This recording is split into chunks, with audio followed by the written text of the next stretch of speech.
এই তুই আমার সামনে আয় আয়। স্যার বলুন কি বলবেন? যা বাইরে যা, তুই বাইরে গিয়ে মুরগি হয়ে থাক। গরুর রচনা বলছে ইংরেজিতে, এটা আবার ইংরেজি হলো।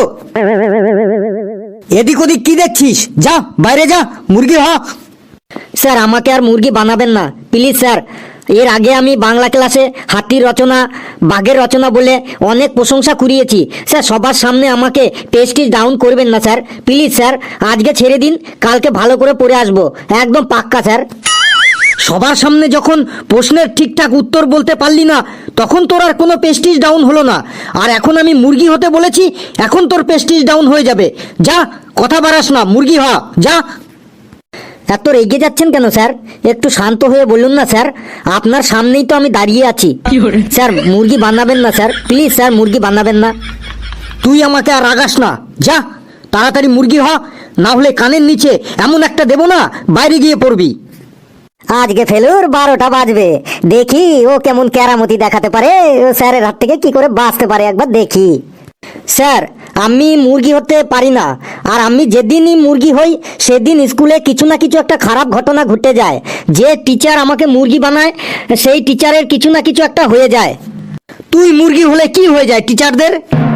আপনি জানেন না স্যার? কই না তো। ঠিক ঠিক, আপনি ঠিকই বলেছেন। আপনি জানবেনই বা কি করে? আপনি নতুন এসেছেন তো, কোনো টিচার আপনাকে কিছু বলেনি এই ব্যাপারে? কথা না বাড়িয়ে তাড়াতাড়ি বলে ফেল, তোকে যে টিচার মুরগি বানায় তার কি হয়? স্যার মন দিয়ে শুনবেন, গত বছরের ঘটনা। পড়া হয়নি বলে একজন টিচার আমাকে মুরগি বানিয়েছিলেন। আমি মুরগি হতে চাইনি, কিন্তু আমাকে জোর করে মুরগি হতে বাধ্য করেছিলেন। টিচার মানে গুরু, আর গুরুর আদেশ পালন করা আমাদের কর্তব্য। তাই গুরুর আদেশ অমান্য না করে যেই না আমি মুরগি হয়েছি, আর অমনি সাথে সাথেই ওই টিচারের হার্ট অ্যাটাক হয়ে যায়। সাথে সাথেই ওনাকে হসপিটালে ভর্তি করা হয়।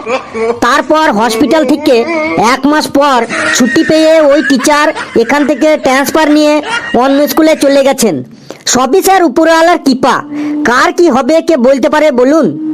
এরপর স্যার চারিদিকে এই খবর রটে যায় যে ফেলুকে মুরগি করার জন্য টিচারের হার্ট অ্যাটাক হয়েছে। এমনকি পেপারেও বেরিয়েছিল, খোঁজ নিয়ে দেখবেন স্যার। ফেলু আবার এইসব কি কাহিনী শুরু করলো রে? কিন্তু আমার প্রশ্ন হলো, তোকে মুরগি করার জন্য টিচারের কেন হার্ট অ্যাটাক হবে? হ্যাঁ স্যার, আপনি ঠিকই বলেছেন। এই কথাটাই আমি সবাইকে বলেছি, সবাইকে বুঝিয়েছি যে আমার মুরগি হওয়ার সাথে টিচারের হার্ট অ্যাটাকের কী সম্পর্ক আছে। আমি মুরগি হলে টিচারের কেন হার্ট অ্যাটাক হবে? কিন্তু স্যার কেউ তা বোঝেনি। সবাই বলেছে যে তোকে মুরগি বানানোর জন্যই ওই টিচারের হার্ট অ্যাটাক হয়েছে। ঠিক এই ঘটনার 1 মাস পর অন্য একজন টিচার আমাকে মুরগি বানিয়েছিলেন। আমি মুরগি হবার সাথে সাথেই ওই টিচারেরও হার্ট অ্যাটাক হয়ে গেছিল। তিনিও 1.5 মাস হসপিটালে ভর্তি থাকার পর এখান থেকে ট্রান্সফার নিয়ে অন্য জায়গায় চলে যান। তারপর থেকে সবাই একদম শিওর হয়ে গেল যে ফেলুকে যে টিচার মুরগি বানাবে সেই টিচারেরই হার্ট অ্যাটাক হবে। তারপর থেকে কোনো টিচারই আর আমাকে মুরগি হতে বলে না। কিন্তু স্যার আমি এই কথা বিশ্বাস করিনি। আমি আজও বিশ্বাস করি না যে আমি মুরগি হওয়ার জন্য টিচারের হার্ট অ্যাটাক হয়েছিল। স্যার 1 বছর হয়ে গেল, আমি মনে মনে ভাবি পড়া না হলে আমাকে কোনো স্যার মুরগি হতে কেন বলে না। কোনো স্যার অন্তত আমাকে একবার মুরগি করে দেখাক, যাতে আমি সবার কাছে প্রমাণ করে দিতে পারি যে আমাকে মুরগি বানানোর জন্য কোনো স্যারের হার্ট অ্যাটাক হয়নি। এই ভুল ধারণাটা মুছে ফেলার জন্য আমি হেড স্যারকে 3-4 বার অ্যাপ্লিকেশনও করেছি।